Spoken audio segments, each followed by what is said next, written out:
Hi everybody, it's me again, Alicia, and welcome to my channel, Alicia Dianne Art.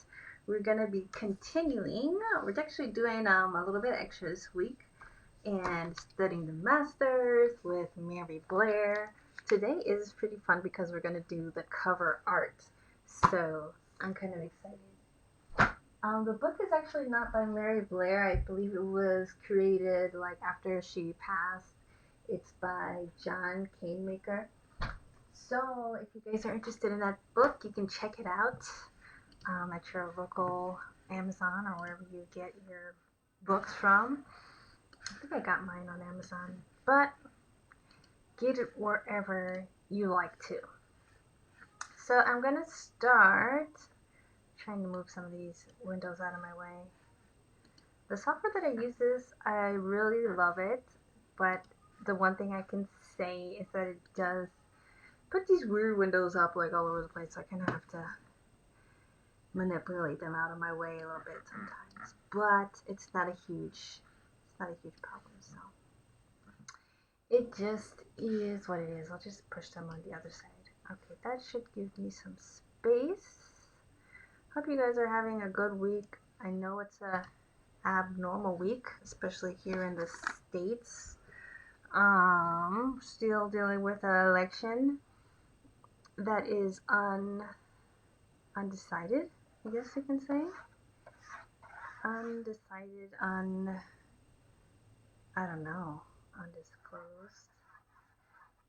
It's gonna, these are like geometric shapes that she uses in this one. So I'm just gonna try and get the base of it down. Oh wait, that line's too much. I actually got Alice in Wonderland playing in the background. I wasn't really a fan of the movie when I was a kid, but I recently rewatched it. I kind of like it. I think I like it more now. I don't know why. I mean, I think I always should have liked it, mainly because I was actually named after Alice, um, from Alice in Wonderland. Only my name was slightly, I guess, more progressive or, or more modernized, or I don't know. Um, but yes, fun fact, I am actually named after Alice from Alice in Wonderland. And who knew that I would be such a Disney fan? But I'm gonna, these shapes seem like they're starting to go in the right direction. It's really complicated. I don't want to make it more complicated than it is, but now that I'm looking at it, it's quite clever the way that she did these shapes.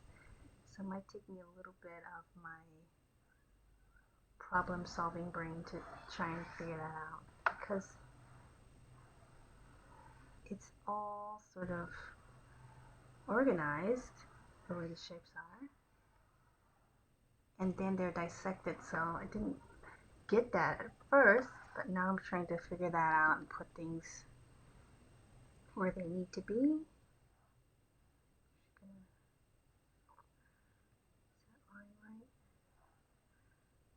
So this part of the drawing is the problem solving, the thinking part. The other part of the thinking part is cleanup. There are some times where I could just do kind of mindless drawing, but there's a lot of times actually when I'm just kind of freehanding stuff. But when I'm trying to problem solve, it's like fun math. I guess that's the only way I could describe it. It's like doing fun math because the brain is just so occupied in it. It's this big flower here, and let's see. There's another. Don't want to get carried away too much with the flowers yet. That's the foreground. I should finish the background first. Would be the smart thing to do.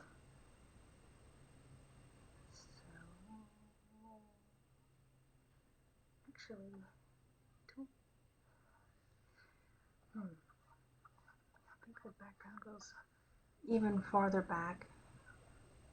I'd say the background ends about there. You never really want to put anything right directly in the center line, so I'm hoping that's not like right in the center line. So my canvas is 7 inches, so 3.5 would be the center. Okay, so it's slightly above. I just wanted to make sure that you never really want to put the horizon like right on the center line unless you're doing like a geometric or something. Even though this is kind of geometric, it's the fact that it has a character in it, I wouldn't want to do it like that. And even though this is a replica, there's certain things that I'm just trying to take into consideration so that I know that she didn't do. If that makes sense? So I'm trying to take that into consideration as well. And now looking at it, it just looks like a lot of bubbles. They're varying shapes, sizes, kind of going all over the place, which I kind of like a lot. I think I'm happy with that. And now I'm gonna go to the next stage of like seeing where she made. This is a tangent, but she did it, so I'm gonna follow suit. That goes there, and there's like a shape that way, and there's also another tangent right here in this point that goes like this. Actually, goes all the way down here. This is like an apex right here or something. All right. Anything else? I don't think so. I think that is the gist of the primary shapes.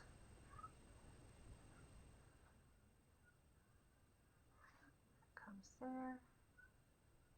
This is like a road here. So I'm going to try and map this stuff out. Okay. And actually this, sorry that I'm like got my thinking cap on, but I feel like this is actually slightly distorted, but it's in perspective, so I didn't realize that at first. So that's like perspective, and then she's got 2 more parts of that road. So this, let's see,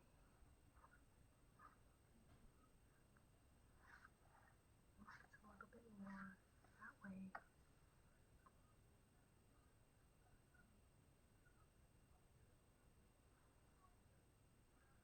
So let's see. Hopefully I'm not going so abstractly or so in my head that you can't follow along. So hopefully you can follow along with what I'm doing. Just like trying to think through it. Gonna have some coffee.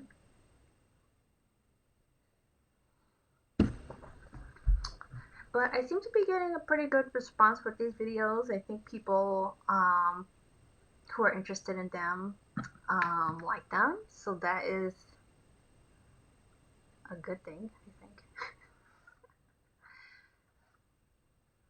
I want to learn from these, but I also want other people to be able to take what you need from it, leave what you don't. Um, I don't know. I don't know what else to say about that part. Let's see. This starts.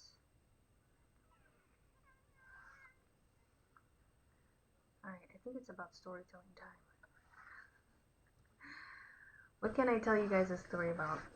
I don't know if I talked here about my new job. I recently started a new job at this paint and sip place where I'm teaching, like, it's not necessarily like an art class. It is, but like you're not, there's no expectations, I guess, for how necessarily well you do or don't do, as far as, no previous training required, I guess that would be the best way to say it. So people come in here not to have an excellent painting by the end, um, but to have a good time. Like you would come for like your birthday or for like a date night or you know whatever sort of a thing that you are doing for fun. So it's been a cool experience because I am free with being a teacher. I've done teaching before. Actually went to school for a little bit, graduate school a little bit for art education, which is where I got my initial training to be a teacher. But I realized that it was really um, for teaching kids, and I didn't feel like that was necessarily my setting. Was to be in like a K through 5 sort of a thing where I was just teaching. Yeah, that kind of didn't. It just wasn't the right alignment for me. So that's when I moved on to pursue graduate school in another realm. But that's a whole other story. But anyway, here I am back at teaching, and I'm really interested in it. I just am trying to figure out like where is my niche at, I guess, or who I need to teach to, and I'm enjoying kind of being eased into it. Like when I was first starting doing art education, I was kind of thrown into it, kind of thrown to the wolves. I kind of felt like it wasn't that serious, but that's how I felt, just because we're supposed to be partnering up, and my partner in the class perpetually kind of didn't show up. I don't know if he like dropped the class, or I think he did end up dropping the class, but it was, I had so much anxiety about teaching. I was really nervous about public speaking. It's one of the things that I have tried to get a grasp on, because I was so anxious about it. I was really a shy kid. I hated giving like presentations in front of classes because it was, like really shy, and I got like stage fright and all of that stuff. And it had to be something, and it still is something that like I work through. And that was one of the things that I dealt with, like even starting this YouTube channel. And one of the things I'm still dealing with is how to, you know, get accustomed to public speaking. And I think that this sort of outlet of having a channel and doing videos helps me. Um, so it's not, even though I do it for you guys, it also is to help me to grow and to be able to, I guess, get my voice out there and be able to feel comfortable just speaking to other people, especially in a sort of a teaching setting. Because it's funny, even though like I didn't really enjoy the art education, I still haven't shook that kind of itch to want to teach people. And so it's weird. I tried like teaching, um, like with my wildlife drawing, because I was doing a meetup for several years doing wildlife drawing, and I tried to turn it into a class, and that really didn't go it didn't go well. I don't know if I wasn't ready to make it a class, or I just felt uncomfortable charging people for something that I was doing for free, even though I changed the format and I changed the, I guess, curriculum or the focus and all that. Instead of being a unguided class, I turned it into a guided class, and it was just, I don't know. I think I was just wasn't ready. I was really scared and uncomfortable, I guess, in it. And so I just had to kind of come out of that. And I think that's what I'm trying to do now with this new class that I'm teaching. What I really liked about it is that just they gave me a lot of time to grow into the role. It wasn't just like, okay, go ahead and go out there, kind of like when I was doing it with the kids. It was just kind of like, okay, go teach, and I just didn't know what teaching is. So that was one of the things I had to kind of, I didn't even know, like, okay, teach, but how do you teach? And my professor, who, she really had like the best intentions, but I think she was just so accustomed to teaching, and it was just, I don't know if it was just so natural to her, but maybe it was that she didn't even know how to teach teaching. She's just like, you just teach. And I was like, but I don't know how to teach. How do you teach? And I had to realize that it's it's all speaking. It's all learning how to speak and how to tell stories audibly.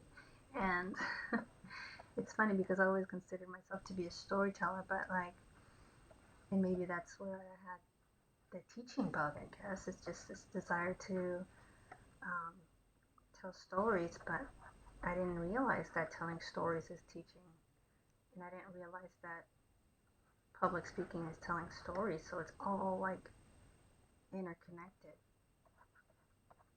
It's a weird thing. Well, at least to me, it feels like a weird thing because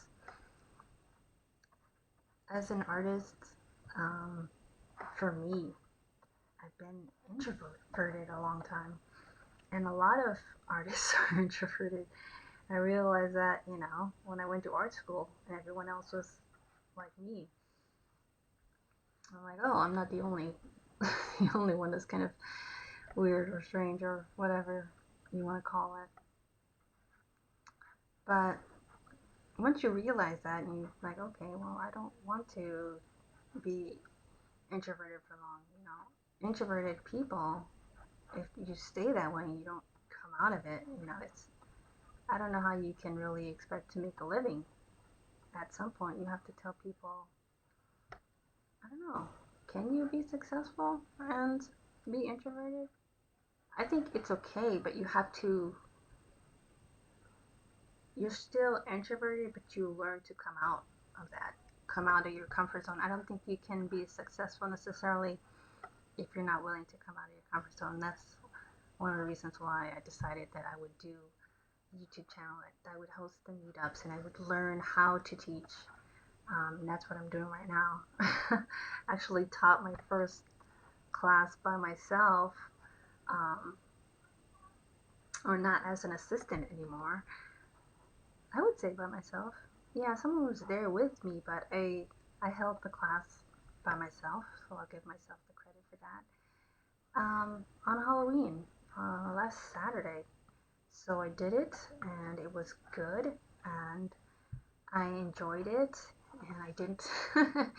It was no catastrophe. It was no like nothing to worry about. So I don't know. I wonder how many other artists go through similar type of things. You have to learn how to kind of let yourself be extroverted when necessary, or be come out of your comfort zone so you can actually get your message out. I wonder how many artists have to do that. I mean, there's been some artists that I've met that are extroverted, but it's a really rare thing. Most of the people that I meet that are, especially, I'm gonna say visual artists, especially people that do cartooning work. Oh God, I think we're the most because we're like the nerdiest of all artists. Um, and I mean that in the best way, and I'm including myself in that category. But I think we are like the nerdiest ones in the art realm. Us and writers. Writers don't get a pass because writers are also book nerds usually. Um, but yeah, how do you push past it, and do you have to? I think so. I'm curious to know how many people are still like resisting pushing past their comfort zone.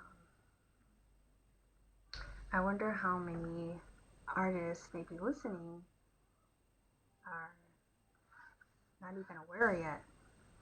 Are you aware that you have like this introverted comfort zone and you haven't come out of it yet? Do you want to come out of it? Do you think that you need to or not to? Or I don't know. How do you think about it? That would be an interesting thing to kind of hear because even when I went to college the first time, I realized, okay, and there's a lot of really shy animators.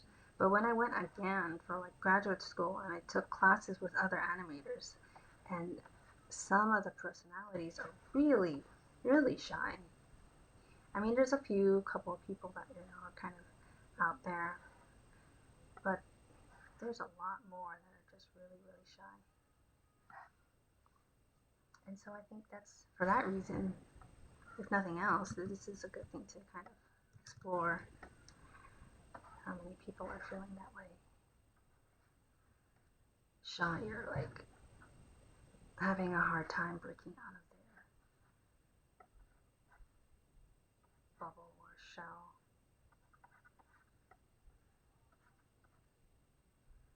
Uh, just something to think about.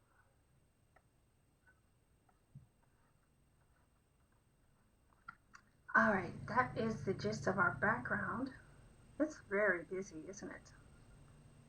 I'm gonna add Alice, who her feet are right here. Let's see. She comes up to about. She's actually quite small in the frame, not big at all.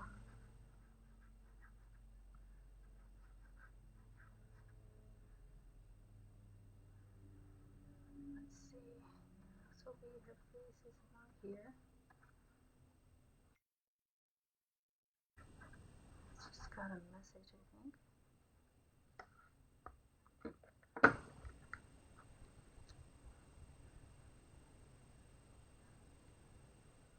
Sorry. Sorry. I think there was a news. Is there a news update?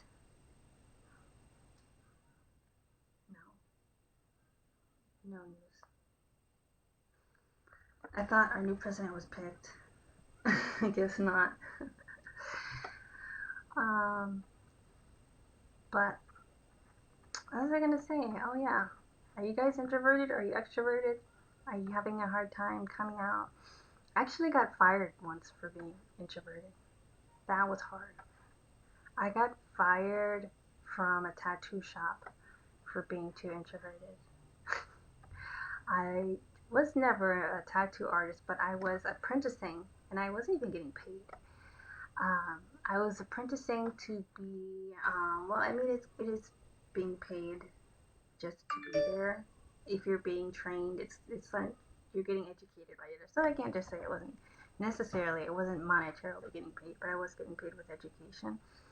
But it was probably a blessing in disguise. But anyway, I was an apprentice at a tattoo shop way back in 2012. This was in Albuquerque, New Mexico, when I was living there. And I was there for a couple of weeks. I honestly think it was more so because the owner's wife, I don't know if the owner's wife liked me, but because I was there alone with her husband all day long. But anyway, I think that I did get a letter. I think the letter was written by her because it was well written. It was more well written, I think, than the tattoo artist would have written it. I don't want to go. I know, I sound like I'm backpedaling from the fact that I was fired for being too introverted, and that hurt, man. It is painful, like, because it feels like, hmm, well, if I'm fired for this, does that mean I'm not, that this is like a really bad thing to be? I don't know. Kind of is. It's not a bad thing because I can't say that because that is who I am. So it kind of makes you question, is being who I am a bad thing? But it's at the same time, it's not who you are. It's a part of you that you have grown accustomed to, but that doesn't mean it's who you are. I think it's good to make that distinction. At least I think so. That it's not necessarily who you are because you can grow out of it. You can grow out of being shy. Like being introverted is not the problem, but being shy, I think, can be a problem. And being shy, I mean, you never really grow out of being introverted. If you like your alone time, you like your alone time. Even Oprah Winfrey is an introvert, and she likes to talk to everybody. But apparently, she still loves to have her alone time, and that's what made me think. So you can be an introverted and not be shy. Another person, The Rock, he was really shy. Um, if you, I looked at one of his old interviews from the 90s, like he was totally quiet. He was reserved. He was not really making a lot of eye contact. And I don't know if it was before the wrestling. It might have been when he just started out or what. But he was really shy. And I look at him now in his interviews now, and he's just got all this energy. He's just like explosive, and he's just like everywhere. And I'm just like, yeah, he did that on purpose. Like he intentionally came out of the shyness on purpose. And that made me think, like, anybody can then. If The Rock used to be shy, then anybody can kind of come out of that. That's kind of good news, I think. I'm going to block in these colors. I'll paint what needs to be painted, but I'm going to try and block in the bold colors. Let's see.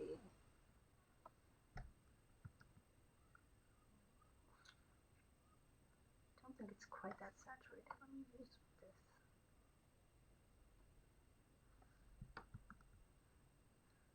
Maybe not that desaturated. That's better.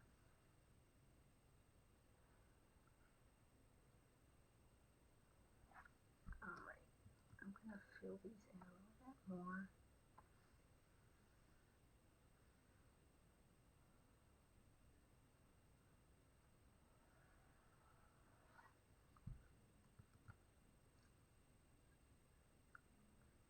And just try and move through these somewhat quickly.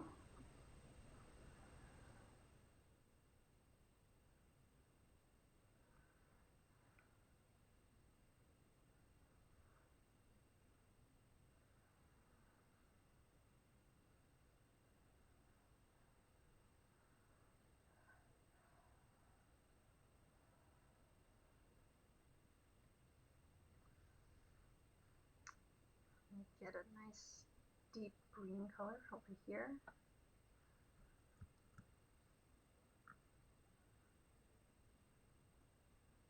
Maybe a little bit darker. And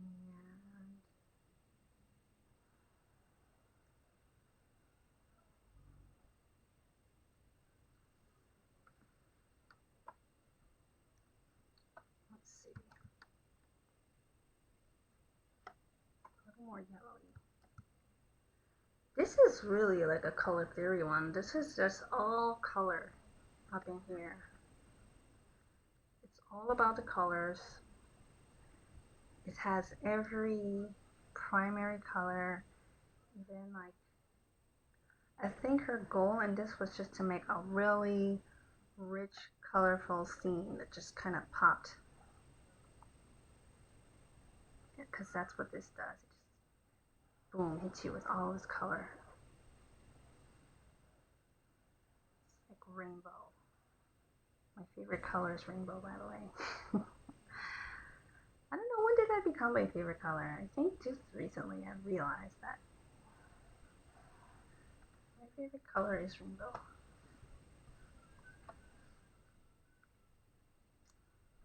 A bit more magenta, a little bit less saturated.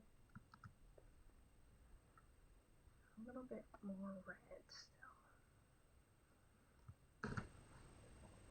There. Maybe just a touch darker. I'm trying to just eyeball like how, where the colors are, what the colors are.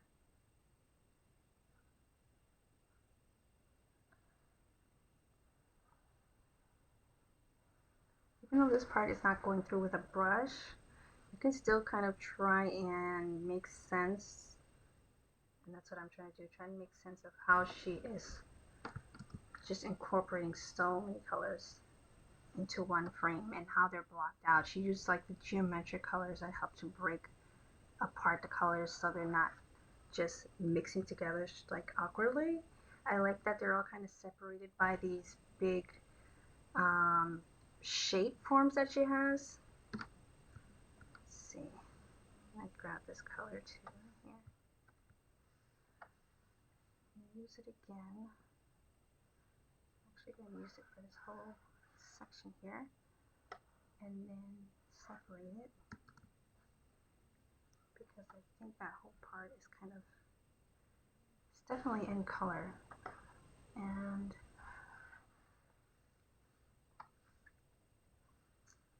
gold is over here.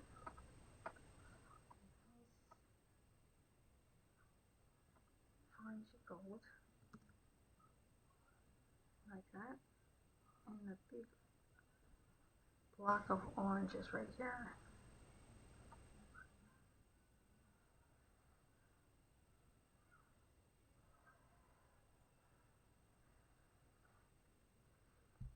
So let's get that orange color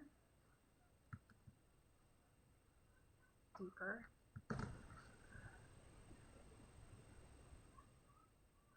That's about right. And let's see. So many colors, it's crazy. So many. Alright, no, not so bright.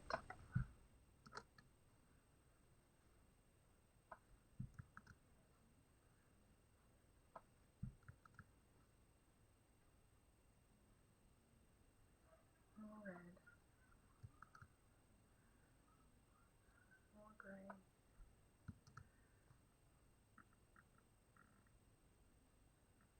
Seems decent. Alright. Alright, so now I'm going to block out. Actually, I'm going to put these other ones, and if you look at just the colors, it's like this. It's crazy. It doesn't look like it's anything. It's just like these big blocked colors. I'm going to fill in the white, or like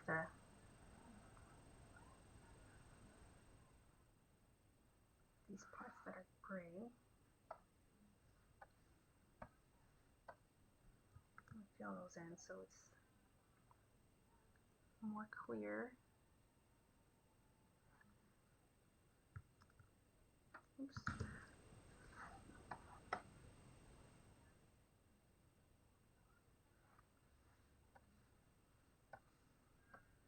But this is kind of fun looking at it like this too. It's kind of like, it looks really mod. It looks like really like of the time, you know? It looks like, I look at it and I think like 50s, 60s sort of mod color scheme.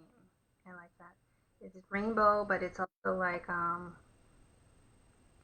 got sort of like a desaturated tint and these abstract shapes. It's kind of fun looking at it like this. And I'm gonna fill this in too.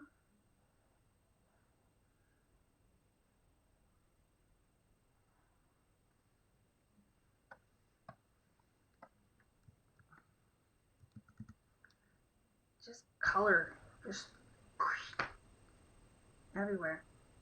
That's Mary Blair. Alright, let's put that line back on. And I'm gonna do this top, this foreground, at least the color for the foreground right now. Let's see, she's got like a desaturated deep purple happening.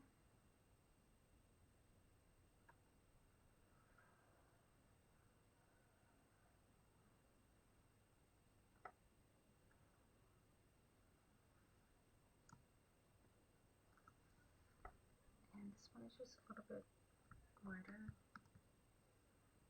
And this one, third one is a little bit darker, but not quite as dark as the top one.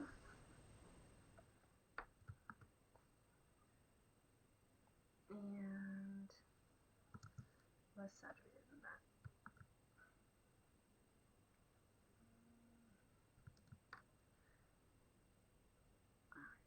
And the stalks are like this charcoaly gray.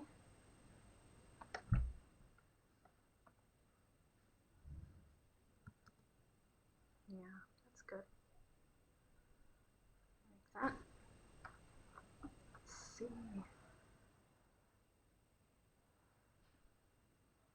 Just gonna put the stalks in right now.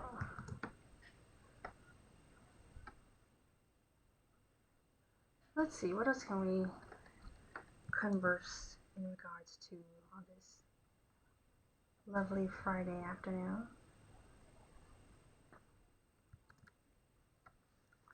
The world is kind of panicking. I'm not panicking.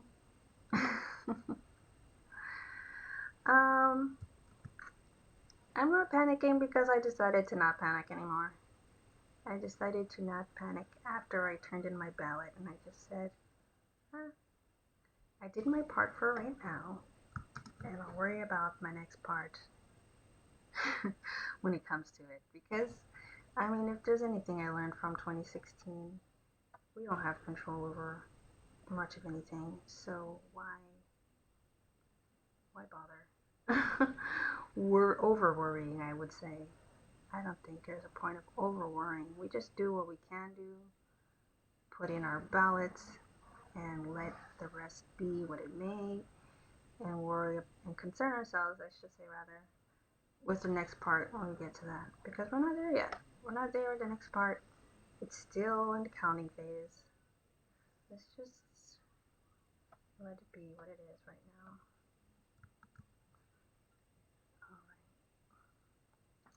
I'm also going to do these leaves on this side, and this plant, I should say, on this side.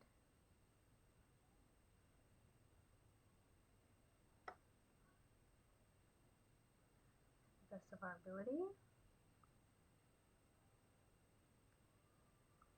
There's a lot of lasso. I don't think I've used so much lasso since I started studying the masters. It's just so much color blocking. I'll do details for sure, but after color blocking out all of these things, there's just such a big amount of color in all of these backgrounds in this particular piece. Why do studying the masters? Artists have been doing artist renditions since the Renaissance, if not earlier. But I know for sure they were doing it in the Renaissance. That was part of being an apprentice. It's just like you study a master by learning how to paint like them. And once you know how to paint by them, then you can make your own. So that is one of the reasons why I think it's important what we're doing right now and why I'm doing this, because I wanted to learn from the artists that I like. Some artists might do a replica of like Rembrandt or something, which I think is still amazing, clearly. Or like, one of my favorite painters, Jean-Michel Basquiat, his work is not realism. That would be actually something pretty cool to study. So maybe I'll do one of his. That would be fun. Just because he was not a realist at all, but like his style is just so kind of flowy and just, I don't know, kind of reminds me of animation art. It's just kind of, it's more, or concept art. It's just, I don't know, more about the energy of it, more about the mood it invokes, I guess. I guess all art is kind of, most art anyway is mood invoking, but for me, his work really does that. But, I don't know. We'll see. I think more blue. A little bit less green. And a little bit darker. Yeah. It's about right.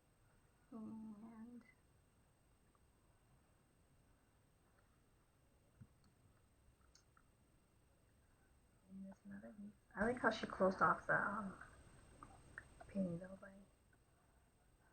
adding one leaf right there in the corner. That's a very good concealer. That's cool. Look at that. It's like so geometric, but that's fun. That's something really fun, and we're not even like close to the ending. But look how that just, I don't know. That's pretty fun. Don't you guys think? That's pretty cool. Let's see. I just got excited right now. I wasn't expecting it to look that cool. And I mean, obviously it's not my concept, but it's just fun to see it come out like that. To see, I guess it breaks it down. That's like the biggest part of doing this. It just breaks down, the charisma. Like, how did you do that? How did you get a charming piece like that? And then it's just kind of like studying it kind of makes it all make sense. Darker.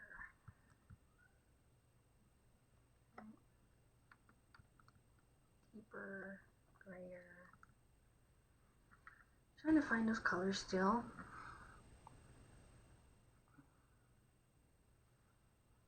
I'm going to use this same color here, make it a little bit darker. To put in some of the details over here. Let's see. It's crazy how much detail I don't even notice until you recreate it for yourself. So I would have never even thought about just putting putting the things in alignment the way that she did. I wouldn't have thought of that just on my own. I'm a onesie.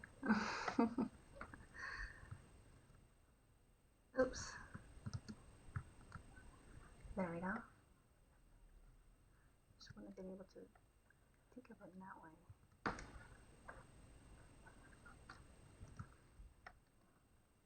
Pretty cool, guys.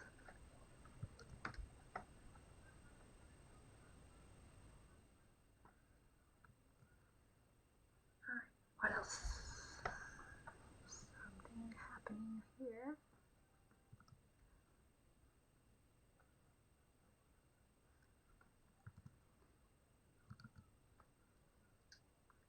But I would recommend doing this for any artist whose style you want to incorporate into your style.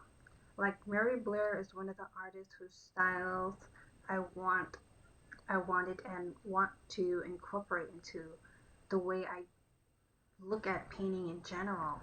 I love folk art and I love animation, and being able to marry the two I think is really valuable. Like marrying folk art and animation are my two favorite art styles, and well, I could even say Disney animation particularly are my two favorite like art styles, and just being able to combine them together I think is pretty incredible. um Getting a second.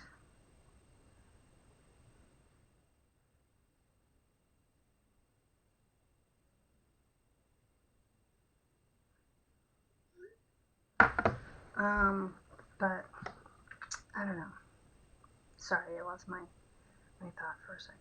I'm gonna actually change the, let's see, I'm gonna choose the color of the back, this cement, I guess, here. Sorry, I kind of messed me up, threw me off a little bit. Okay, so let me try and get that gray for the background. What happened? Something happened?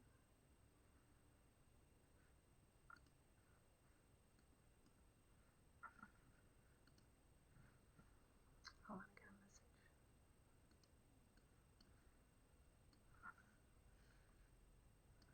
Got an error message. Hopefully I'm still alive. Okay. I just wanted to check. That made me nervous.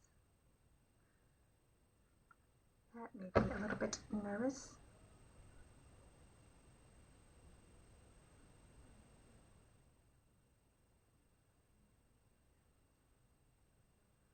Okay, I guess I got like a voicemail. Sorry.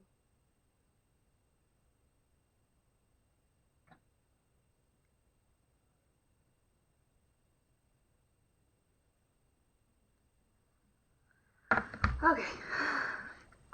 I think we're okay. I think we're all good. Let me just continue off where I was.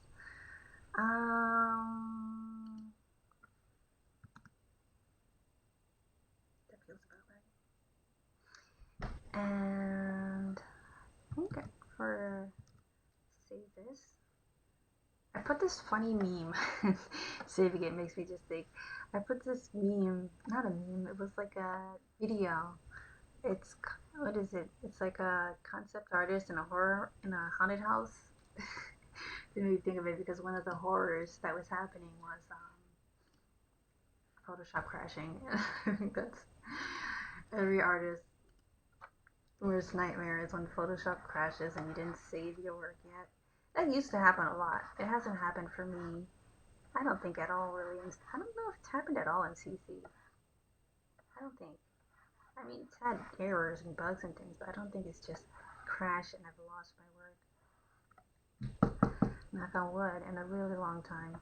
So thank you, Photoshop, whatever you guys are doing at Adobe, for changing. I think that was probably one of their biggest complaints. I think that they probably did get a lot of people who were like, what the heck, I'm losing everything. So I think they made it a priority to get that fixed, which is a good thing.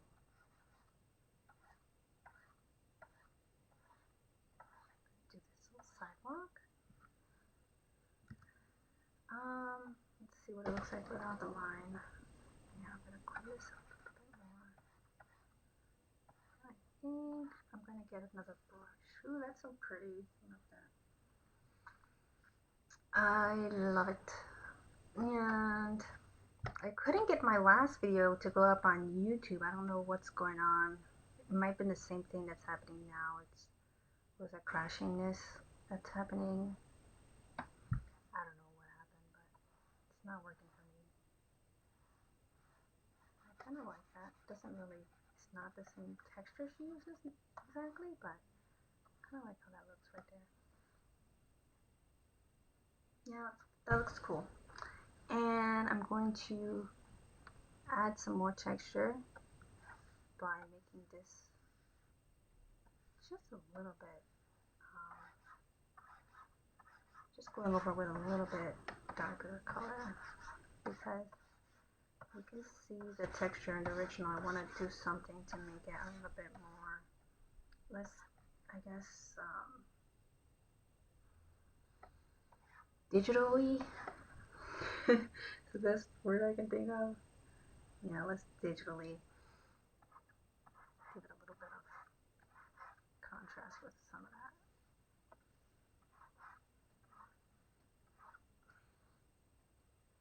Alright, so now I'm gonna go over and use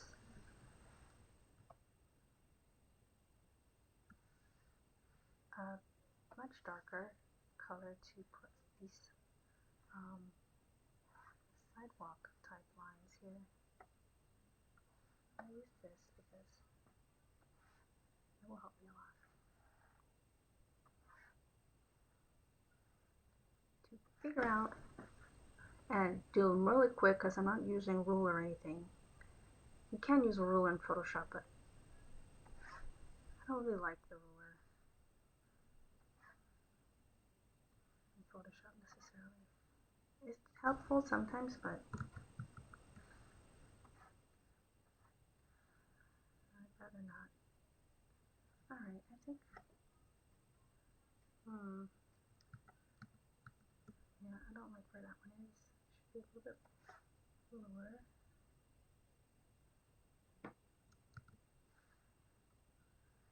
There's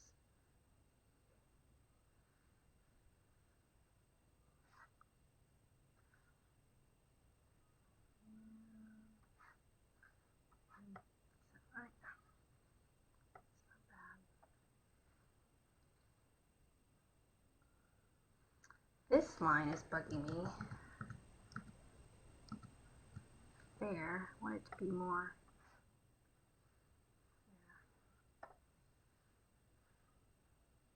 And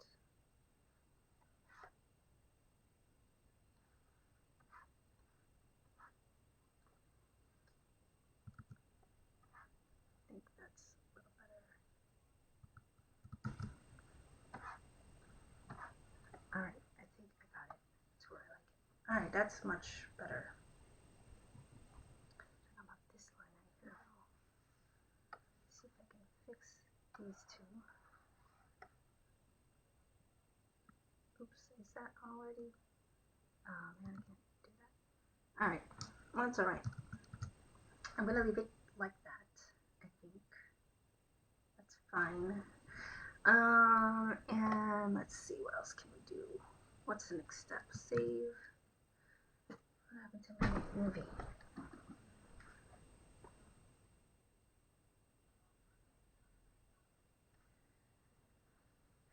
My movie stopped because my phone rang.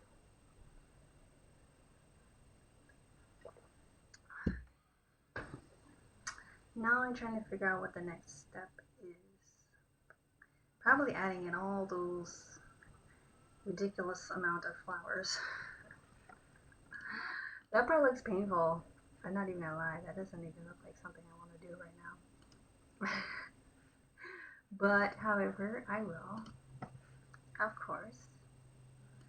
I think, oh, that even looks fun. That's what we got so far.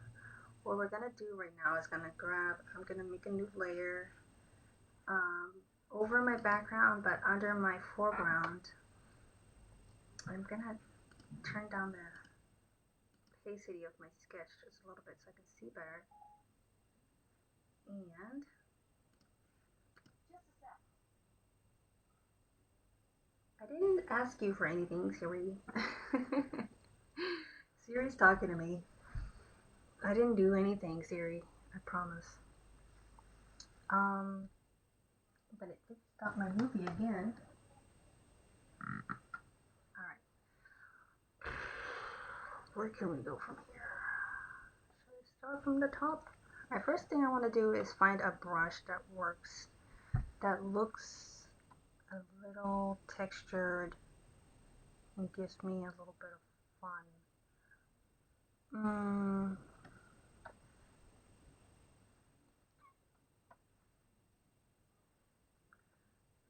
want something that mimics a paintbrush a little bit. I don't want it to look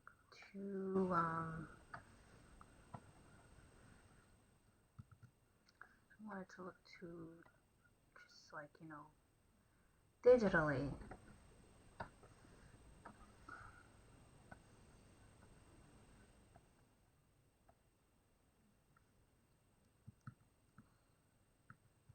That might be too much.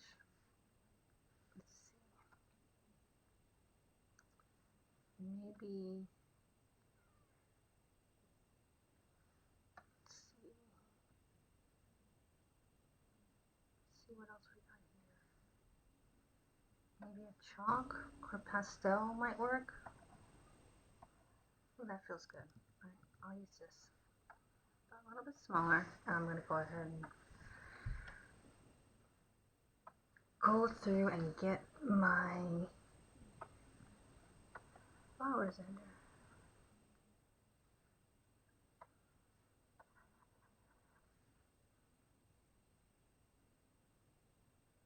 It might take me a second to kind of figure out the colors. So I could just bring it in Photoshop and do an eyedropper tool, but that's not the purpose of these videos. Purpose is trying to be able to do basically essentially the same thing as using traditional. You want to kind of like be able to eyeball things, even if you don't necessarily eyeball things, you always use the eyedropper. I think it's good to be able to kind of eyeball things, and it trains your eye to like look for that color instead of just like getting the really easy cheat code, I guess. Make it darker. Not that dark.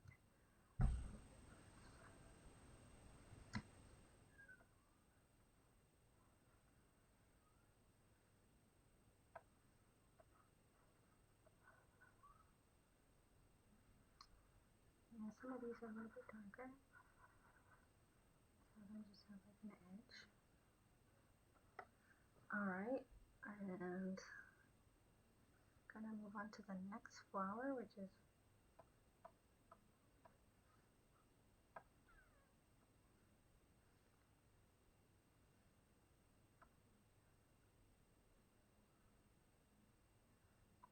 just like an orangey red, orangey pink.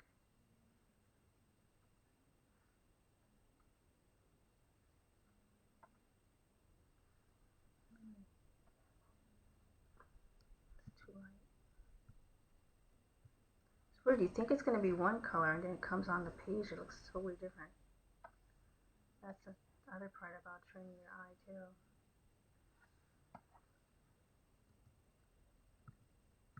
Crazy. Doesn't look anything like.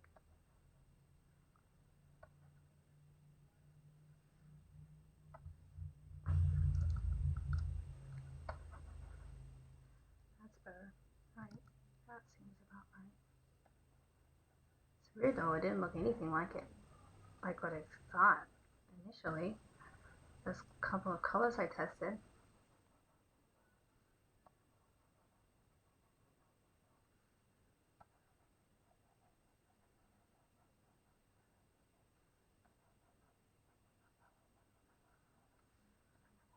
There we go.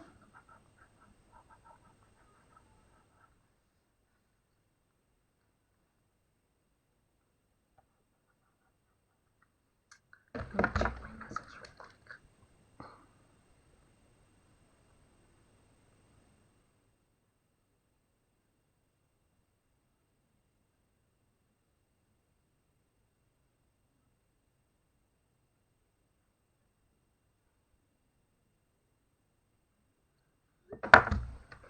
And sorry, I just had to get a little message out really quick. And I'm gonna go ahead and fill in some of these flowers. Some of them are darker actually. Some of them in here. This one is kind of here, but there's some that are kind of in between. I'm gonna do that. Get them to some of them to be that in between, sort of a pink and red-ish orange. Some of them a little bit desaturated over here.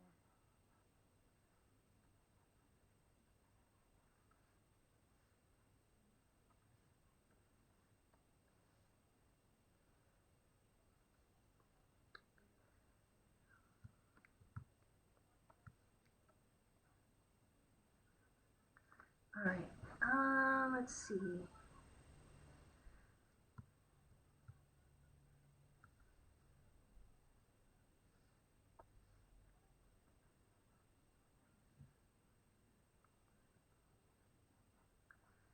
These are, all right, so let's see, what's next?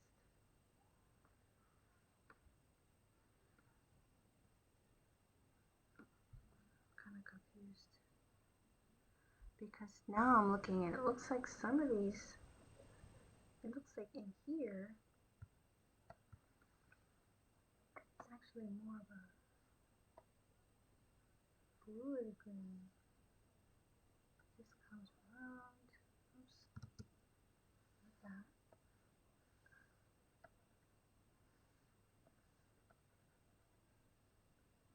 Now that's a plot twist because this changes. I didn't notice that before. And the plants are one color and then the background is a little bit, quite a bit darker.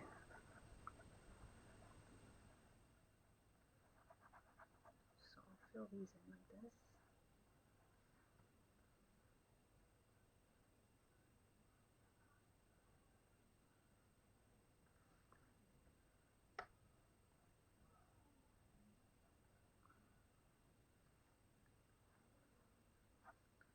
Just try and keep keep those shapes in there so that I can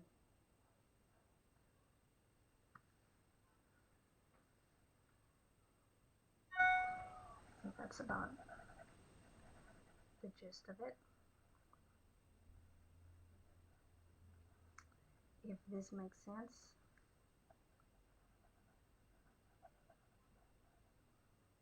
And hopefully it does.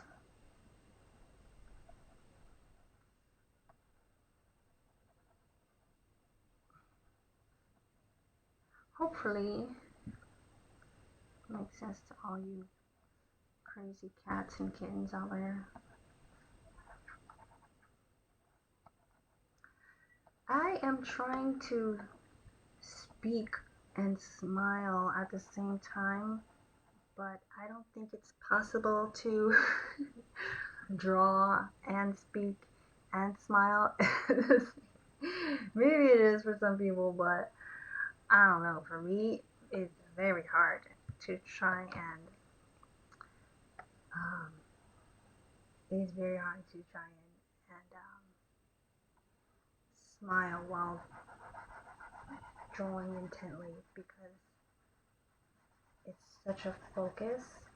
Like, I'm not trying to make it sound like more important or anything than it is, but it feels like such a focus. Like, I have to focus so hard and like make sure that I'm doing this, make sure that I'm drawing what I need to be drawing. And I just can't, like, I feel like I can't, like, smile at the same time. Oh, I need to fix this a lot.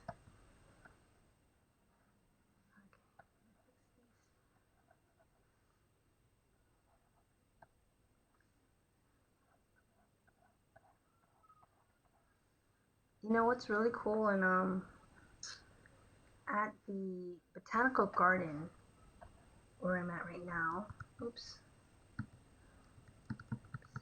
on the wrong layer. You know what has happened? Start doing stuff in the wrong layer. Alright, so I'm going to go back to my proper layer, lay them on it, fill in some of this stuff.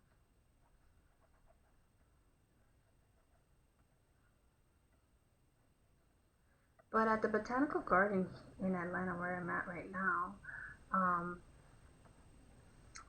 at the moment, they have this Alice in Wonderland garden. I don't know if I talked about it before, but it's really pretty. They have like all these different scenes, and it's actually like the actual Disney version of Alice in Wonderland. I know it's like a fairy tale from I don't know how long ago, but I think it's pretty neat. They have like the flamingo as the golf putt and everything like that. And a couple of other things. It made me think of it right now because that Queen of Hearts, which is I guess the biggest part of the whole garden, that part is playing on the movie right now. It made me think of it. It made me think of it.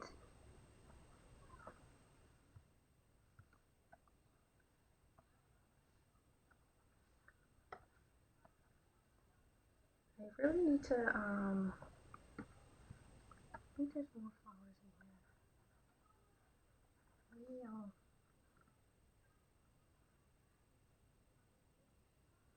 feels like I'm missing flowers.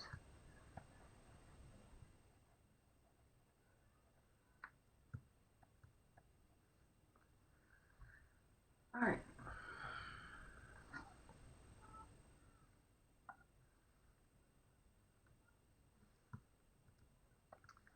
Gonna get these.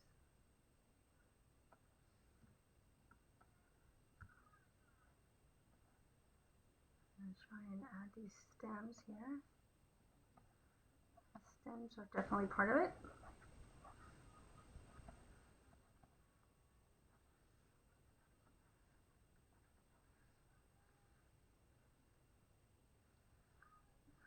Alright, let's see.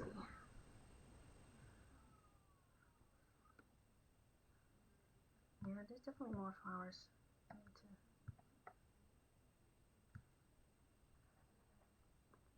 some more flowers or something.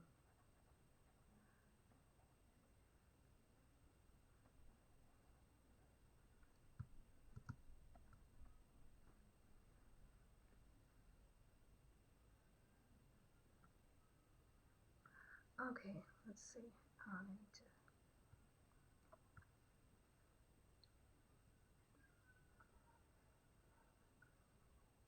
Just like this shapes over here. Once I took the sketch line out, I'm just seeing like little spots that are like definitely different than mine. I need to fill in.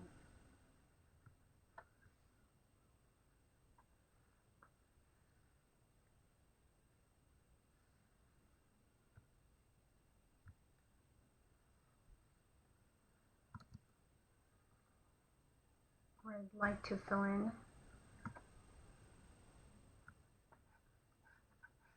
I like the fact that it's just lighter here. I want to fill that in. Not necessarily even be important at this stage, but I just want to do it. Just it's like it's missing to me. Alright, let's see what else. This part. Now this sweeps like this. Now this color kind of sweeps somewhere like this. She has this rough sort of edge happening.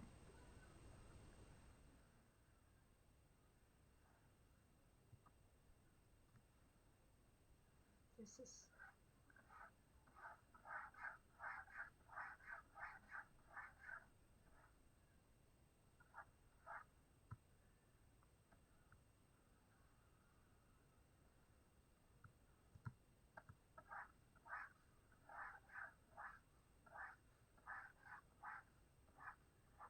trying to figure this out.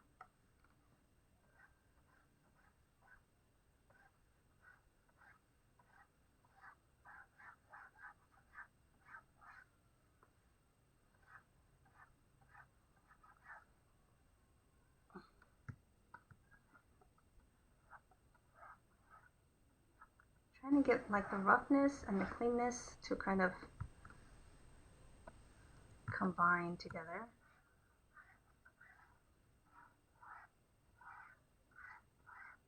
To give it that texture, but like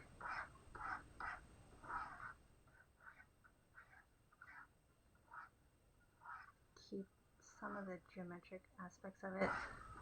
If that makes sense. Just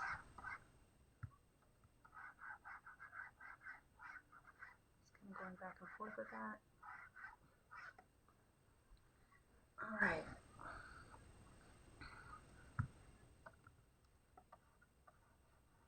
This is where kind of like, I guess the geometric shapes get broken up a little bit, but they're still there. It's just paying attention to how they, I guess, decide to break up. This.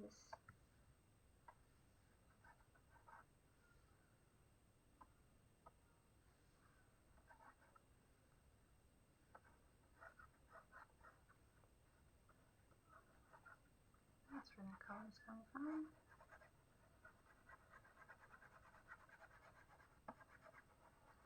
I think the more I do, like the more I notice. I didn't even notice so many different.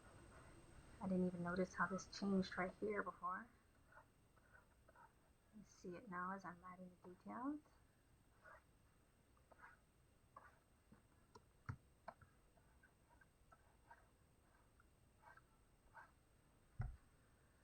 Okay.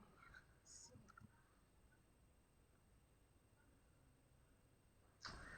Don't know if I'm gonna. Don't even know if I'm gonna use my undersketch for the rest of this. For the rest of these details, I think I might just freehand these a bit. That might feel a little bit.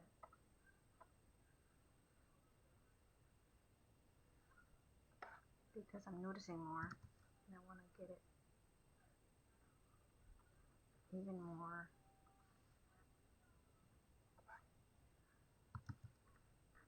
accurate, or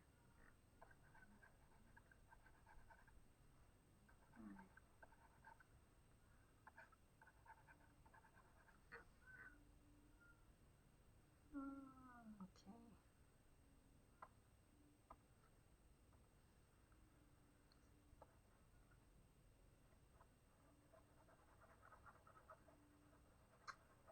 These parts I will have to be again a little bit quieter, just because it's like so much focus involved and like trying to figure out how to do these.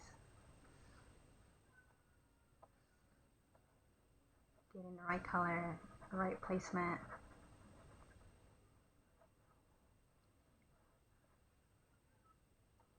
At least emulating the right color and the right placement. Not looking for perfection here, but we are looking for a nice, oops, too.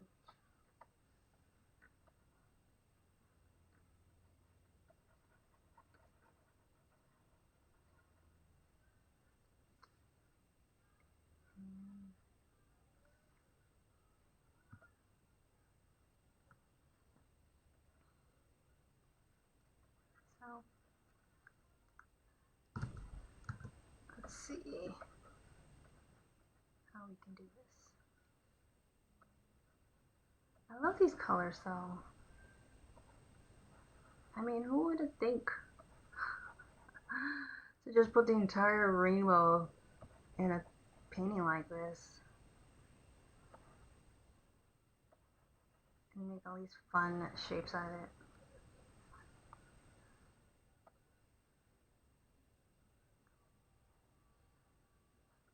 Speaking of like the tattoo shop that I got fired from. Fun fact, I actually learned how to draw roses from freaking there. That was probably the only thing that I really, well, I don't want to say that, but one of the only things that I learned. But it was a good experience. I think so. Overall, it was a good experience.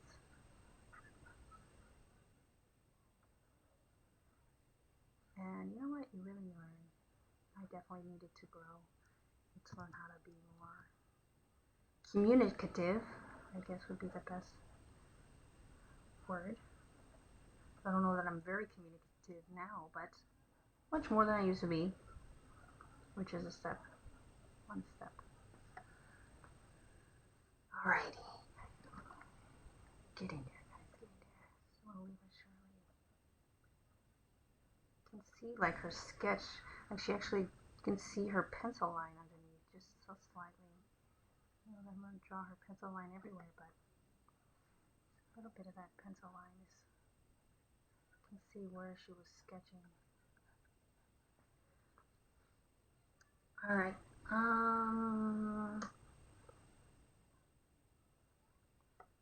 Yeah, that's funny. You can actually see pencil.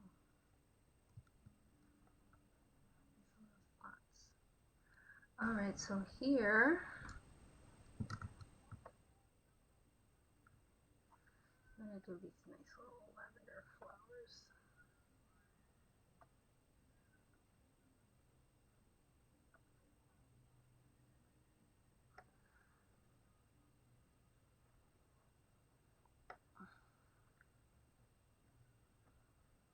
Fill in the details.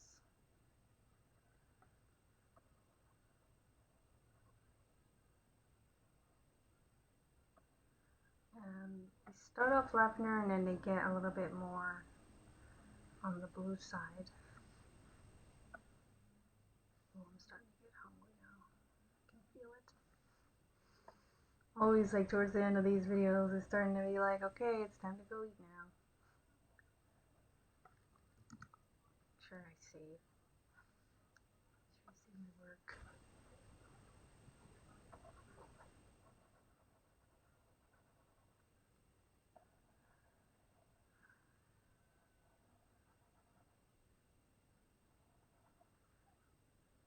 Let's look a bit darker.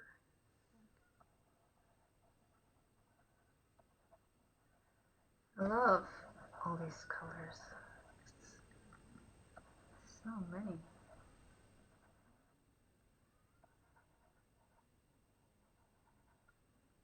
So many. Alright.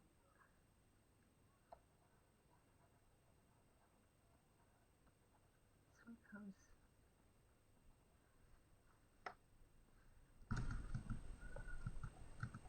Trying to go around the leaf there, but I didn't realize that it is in the foreground, so it's okay. I can just paint like it's not there.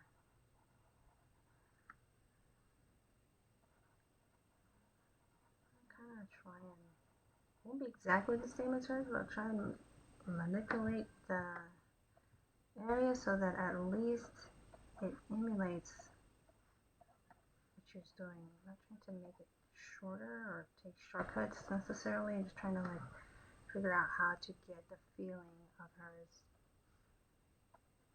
I know it's not exactly the same. As close as I can right now. I love this hot pink right here. That looks really cool.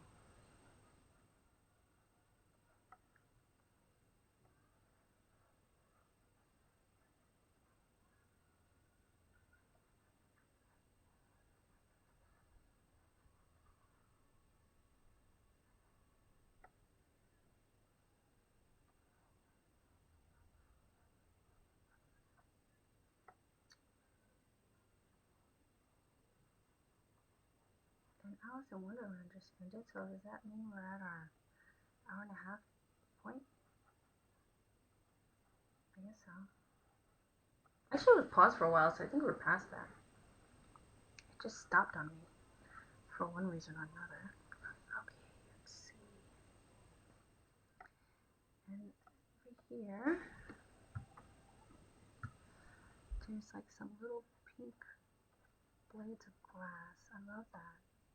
Such a little detail, but look how much character that adds. Tiny little detail. That's cool. Okay, let's hop over here and do these yellow lilies, I guess they are. Well, first it's this huge, like, pink mass, peachy pink, massive flower over here.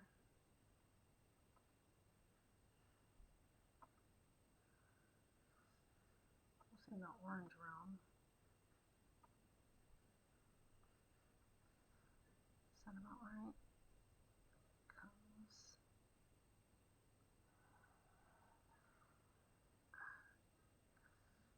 Just a little bit less saturated than that.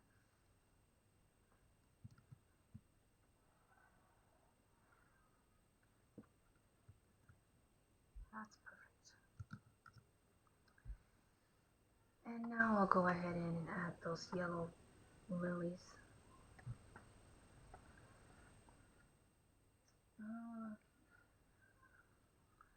And I'll just put the live action version back on. I really like that.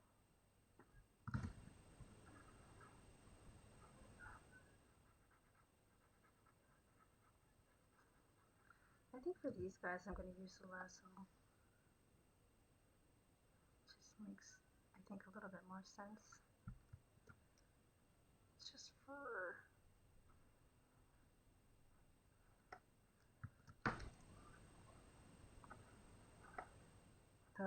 How much mass they are, just think it makes more sense.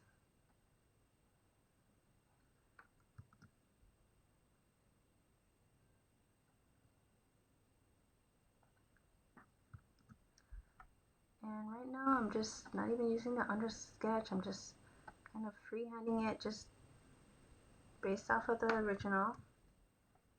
One by one, little flower.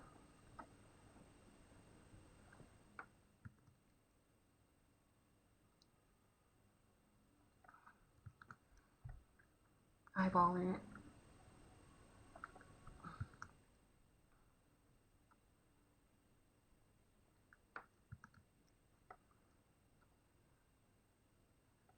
Okay. Yeah, my stomach's growling at this point. Sorry, stomach.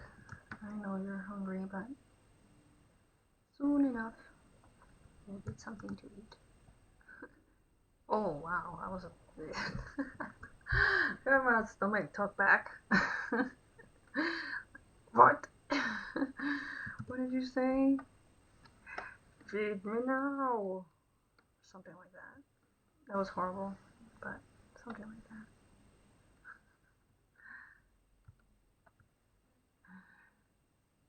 Feed me. What is that movie? Little Shop of Horrors? You guys probably too young for that, I would assume. It's a good movie. Pure example of, I mean, if you can't tell that people were using coke in the 80s just by the movies that came out, then that is like the biggest, like, to me the movies are the biggest evidence. I'm like, people weren't really that all together in the 80s. I think they were up to no good or something like that. Oh, the 80s. Gotta love it. I'm trying to figure out how color to make these. I like how the branch just kind of changes color, like to fit the background. So you have these dark branches up top, and then you go down, and there's the branches are lighter so that they show up on this darker ground. I like that. It's a little detail, but something you can do to make your art pop out. Okay, I'm realizing now that this little purple blob is not nearly big enough. It needs to be quite a bit more protruded. You don't even realize so much stuff until you're really in it.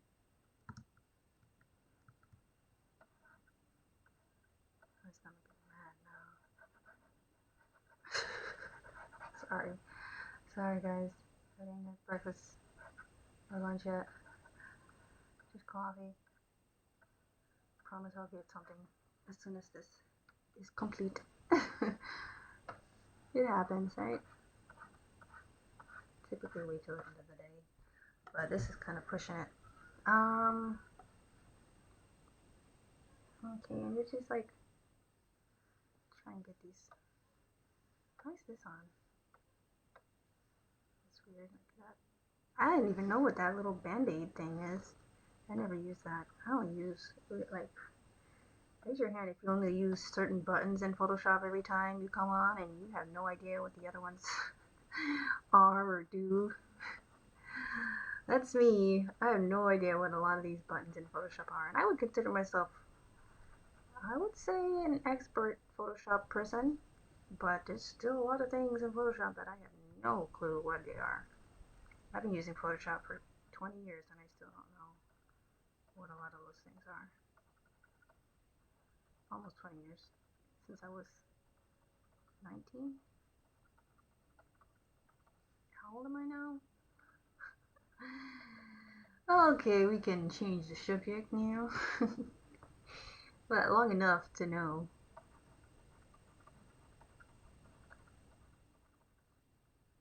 Alright, I think it's something like this.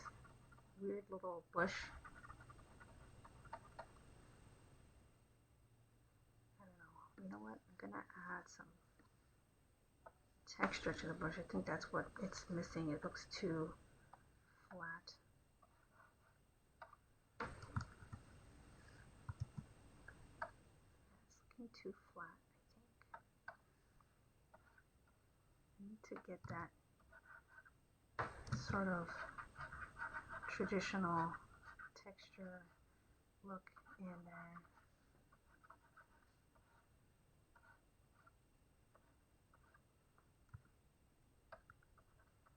That's a little bit better, I think. Just didn't want it to look overly flat. In this one, I'm going to add some texture also.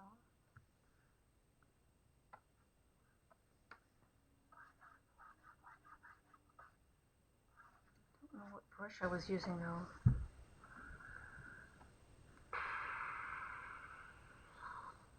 To get that initial texture.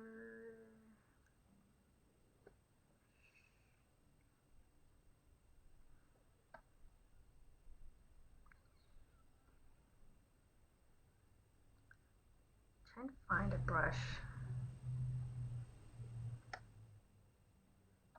I think it's a splatter brush that makes it that texture. Yeah, that's way better. Takeoff does. That's way better. That gives me like a nice. And the brushes I'm using here, a lot of them are from, I think all of them that I use today anyway, are from Blaze. You guys know who that is. I don't have to explain. I don't make my own brushes. I'm not that advanced. Maybe one day.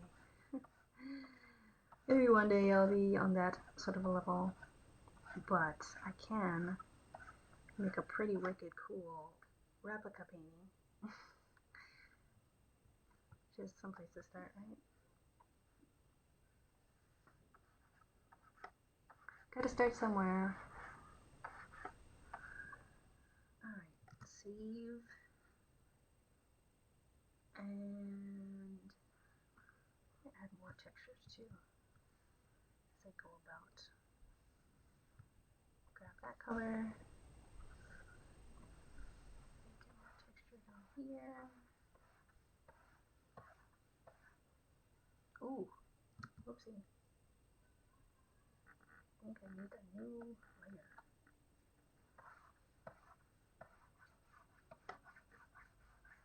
I should have been doing this probably the whole time. It's just using my doing a texture layer separate than my flowers, but it's alright. It's not horrible.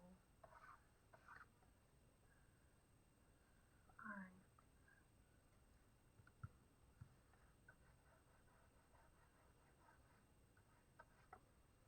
Okay. My stomach is mad. Alright, we're gonna have to push through this.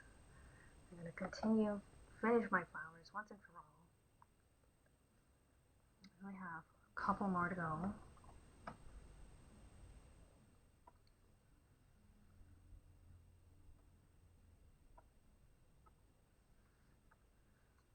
I think I'll have some hummus. I love hummus. And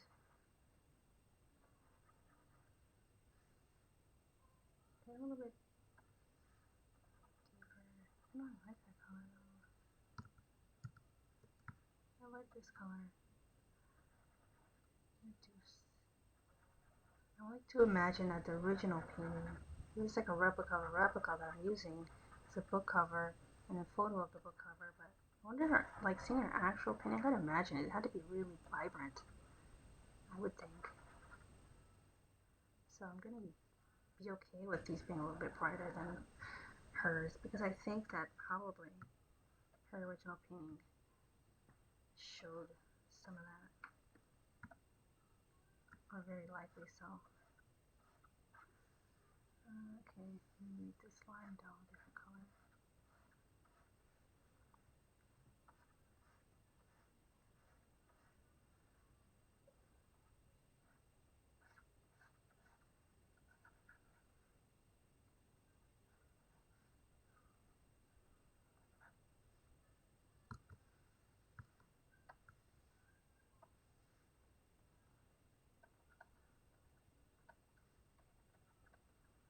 I don't know what these are, but they're like little details on the flowers. Don't know what type of flowers these are, but they look cool. This, you know, this sort of a thing happens when you're really having fun with plein air drawing. Like, I am just about positive that Mary Blair was definitely like referencing like some real nature when she did this. This is not just like pulled out of a sock or like whatever. This is her having fun drawing outside. And you can do that yourself, because I've gotten not this result, but very similar type results. Just drawing loosely, painting loosely, and having fun drawing animals, especially. When I draw the whole scene, I'll get like fun, funky things that look like this. That not Mary Blair, but my own rendition or like my own version. And you can create your own if you do it enough and you feel comfortable enough. You're going to naturally start getting looser and looser doing it. And the more comfortable and looser you get, you'll get some really cool results, and you get some fun, funky stuff like this. So I definitely think that she was looking at different types of folk art and all of that, but I definitely also know that she was spending time just having fun sketching in nature to get results like this. Just a little bit of a heads up of something that you can do to incorporate or to adapt a similar type of style.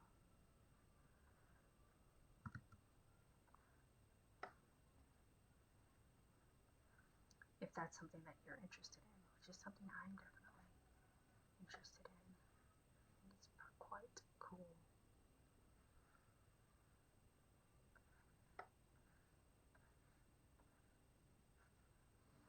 Alright.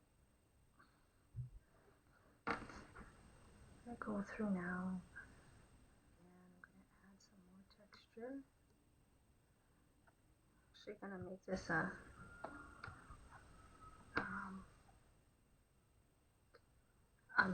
mask, clipping mask, and go through and grab a big brush.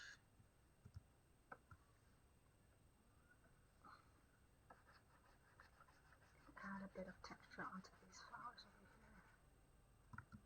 Actually, oops.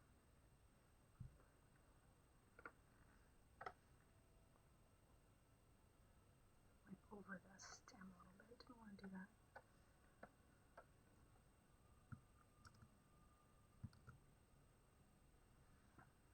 Get that brush again.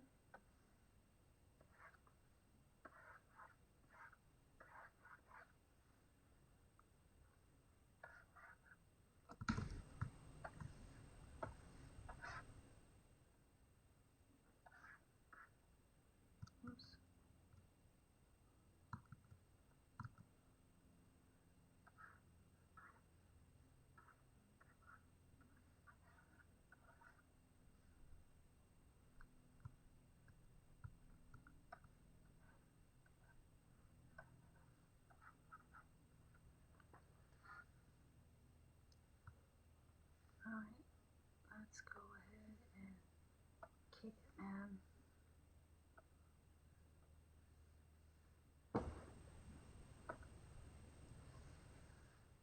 Slightly desaturated and dark. To keep the brush size up a little bit, gonna add a bit darker.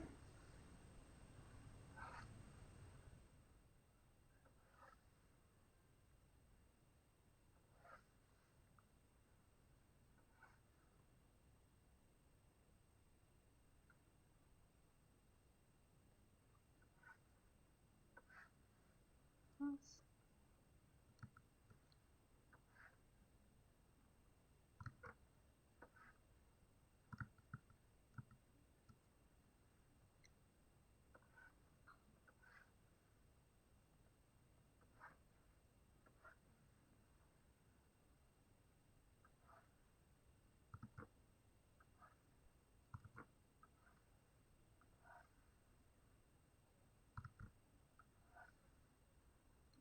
Trying to stay along the shape of these things. What she's doing. I'm gonna add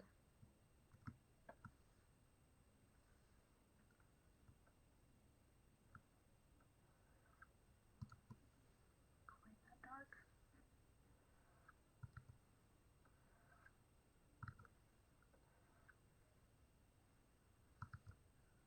A bit darker. Trying to get the nice color and the right shape. This can be challenging at times. That's, I like that color. And keep it.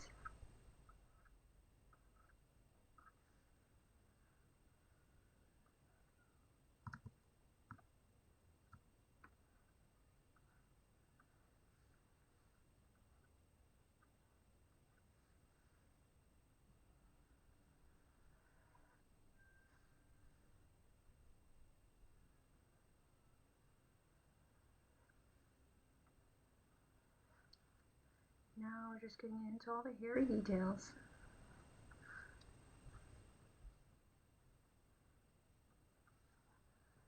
Alright. Take that and make it a little bit. Let's that.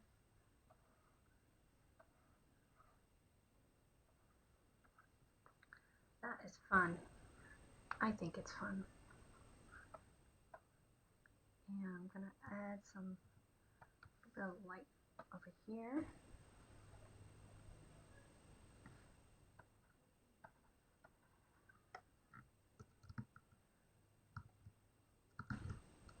Just gonna add like some, I don't know if that's necessarily it, but it feels like that.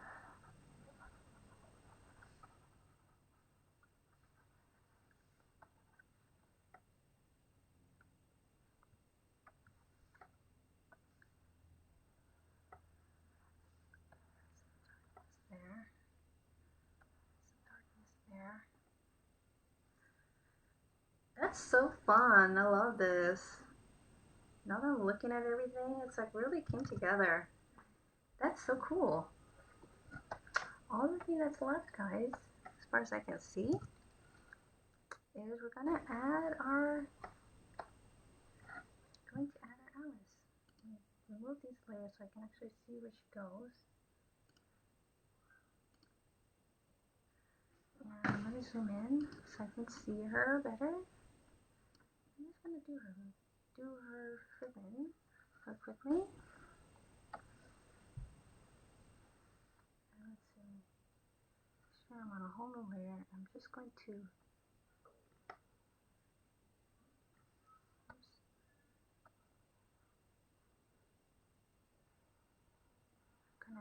make her shape, and then I'm gonna create clipping mask.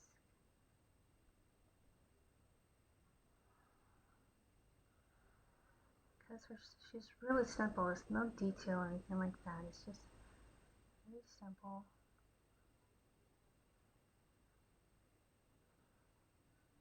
It's like the character is just almost like, it's not an afterthought, but it's like the whole piece is not about her. It's her world.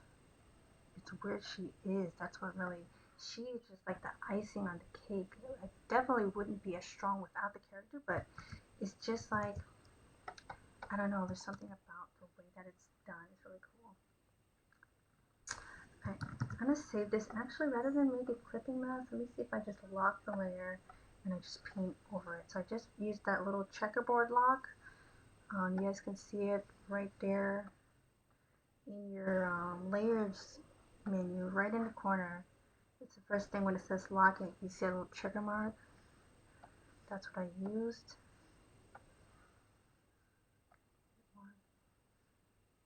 Slightly more peach, but pretty pink.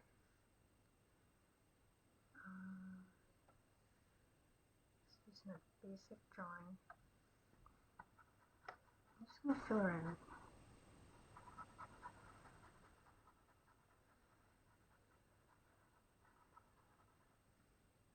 Just realize she really doesn't need a whole clipping mask.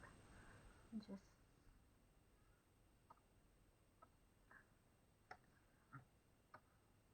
looks to be about the color for here.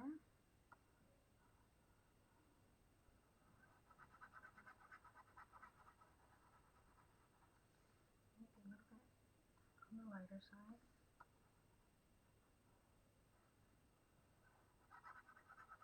Complementaries, complementaries. You see her, even her colors, primary colors. That's what are used for children, used for animation a whole lot. When you see primary colors, it happens a lot with animation. Right there, you can see the primary colors: red, yellow, and blue. Her skin, that pink, that's red, and then the blue of her dress, the yellow. So red, blue, yellow. They're already using like primary colors. So many of these characters use primary colors. It's crazy. It's not crazy. It makes sense actually, but you know what I mean.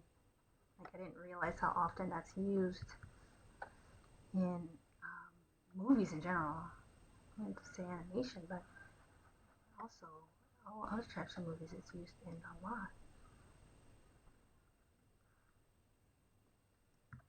Brush a little bit smaller now.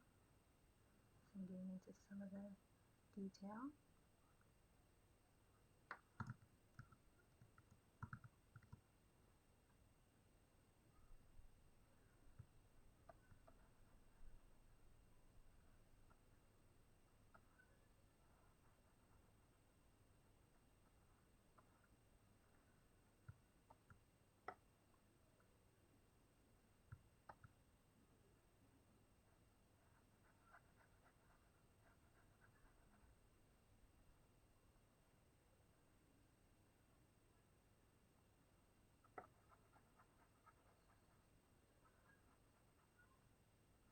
Dell, come to think of it, has almost the exact same outfit as Alice did.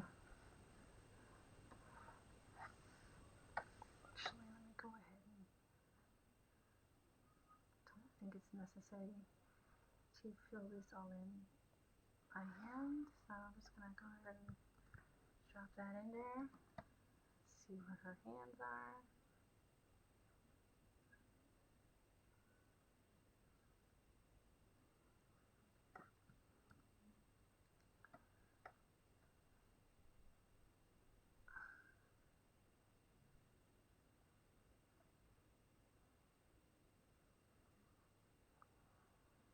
And her arms are just like suggested. Her hands, I mean, are just like, they're not even like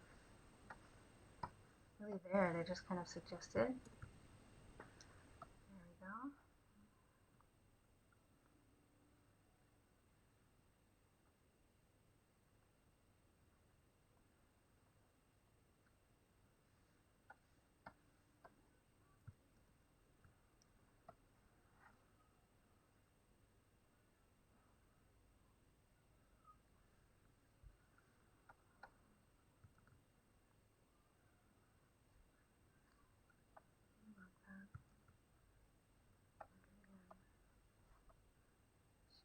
This ribbon, I guess, that's coming out.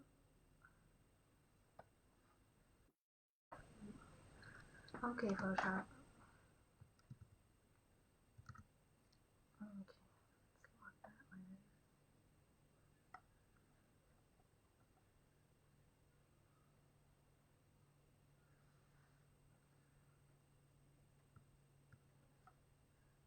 use pure black. I want to use like a dark brown.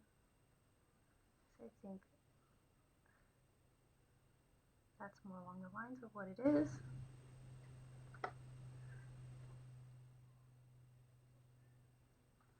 Oh, come on, don't freeze on me.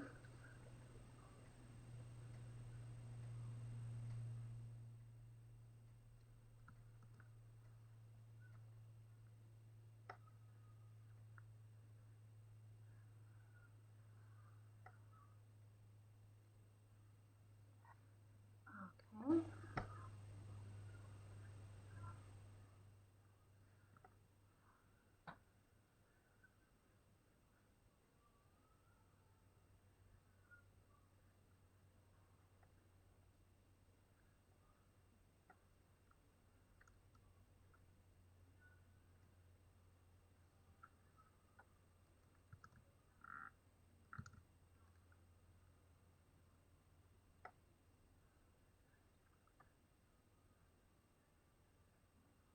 All right.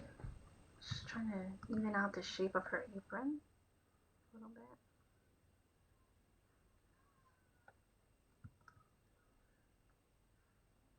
Her little tiny shoes, which are quite cute. Alright, let's see. Let's put her hair back in here.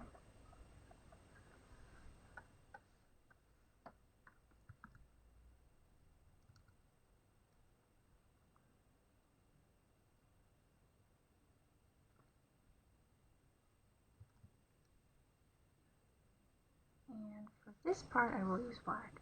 For her headband,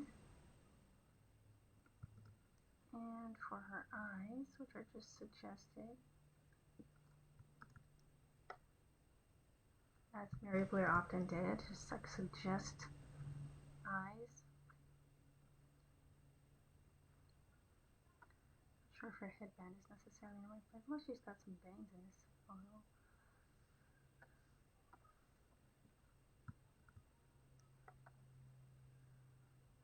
Yeah, that looks better. Her nose is kind of suggested a little bit.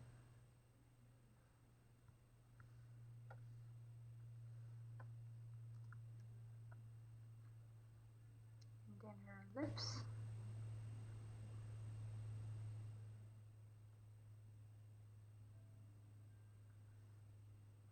It's a nice red color.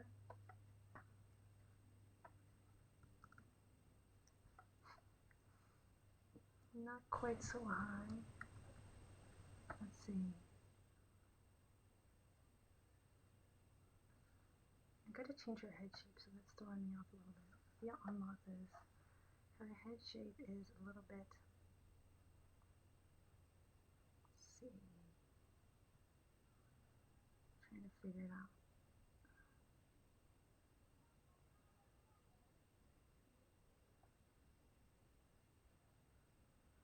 I'm going to fill this part in.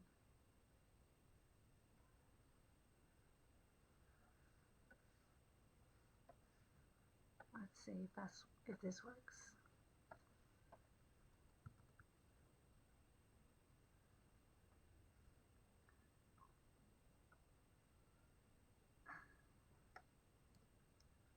That part.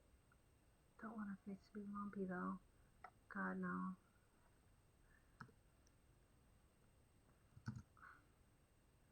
I think that's better. Oops.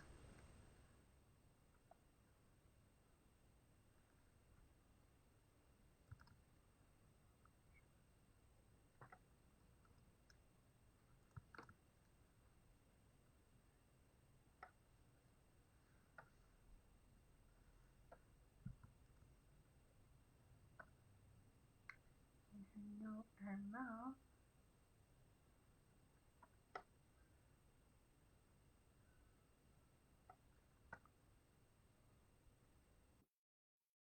Alright, I'm trying.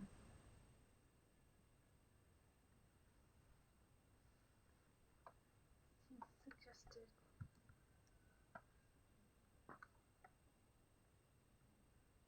And I think about it, guys. But let's zoom out and see the whole thing.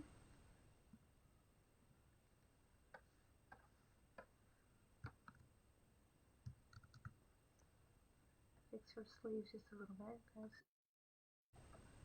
I'm not trying to be perfectionist, but just don't want any obvious mistakes or errors.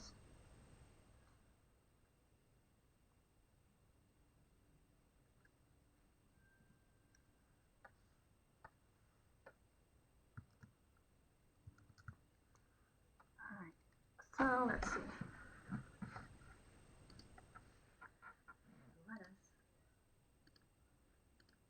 move that. Look at her in the middle of nowhere by herself. But she is actually not by herself. She is in the middle of a wonderland. Literally. Alright guys, that is it for this week's version of Studying the Masters. It's been a fun ride. I hope you guys enjoyed it. I had a blast because this painting was really fun and really cool to do. So thank you guys so much for joining me and for being a part of this. I'm noticing I need to add a little detail. So let me do that really quick. There's like a fence right here. Let's see, what layer should I? I'll just put it on here with the flowers. I'm gonna add a nice purple and a nice black, but like a purple black. Alright, so let's do this real quick.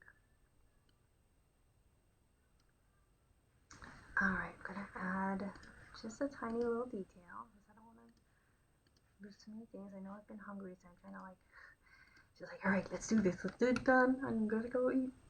But I want to get this, I want to do it the right way. I'm going to show you guys the right way. Don't cop out before it's too late and before it's too soon. Finish it till the end. That's the right way to do it, guys. Finish it to the end.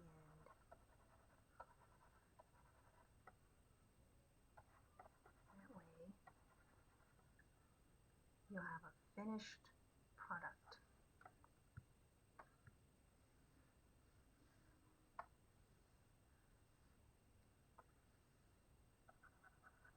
These little details on here that I didn't do.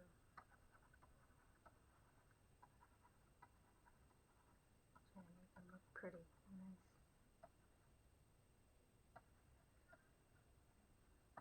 Checking to make sure that I'm doing them the right color. Just so. Get this color back. And these have little branches coming out here. I love the tiny little details. It's fun.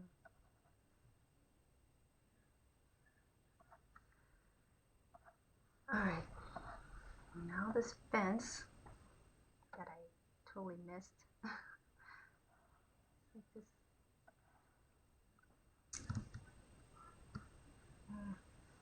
Let's see. I don't know if this is the right brush for it. See how this looks. I like that better. It's a little bit more reminiscent of a paintbrush.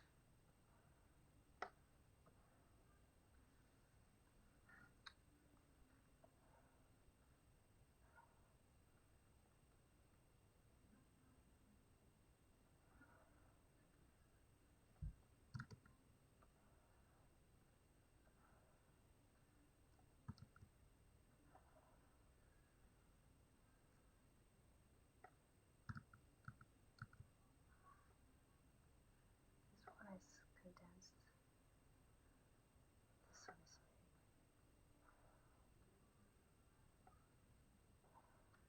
Alright, I think that feels good. I'm just gonna draw over where this one is a little bit. This flower, I don't want it to be cut off. Alright, so guys, that is official. We are done for today. Thank you so much for joining me for Studying the Masters. This has been the second season, I guess you call it, and the 5th episode. So I'm really excited. I hope you guys enjoyed this. It was so much fun for me. I really liked the end result, and I really liked the original painting. Like I said before, I got all of my references from Mary Blair, The Art and Flair, Mary Blair. So you guys can check that book out. Thank you guys, and I will see you really soon because I'm going to be doing some more of these series. So it's been a lot of fun, and I know we'll do some more. So until I see you next time, be grateful, live balanced, and be yourself. I'll see you next time. Bye-bye.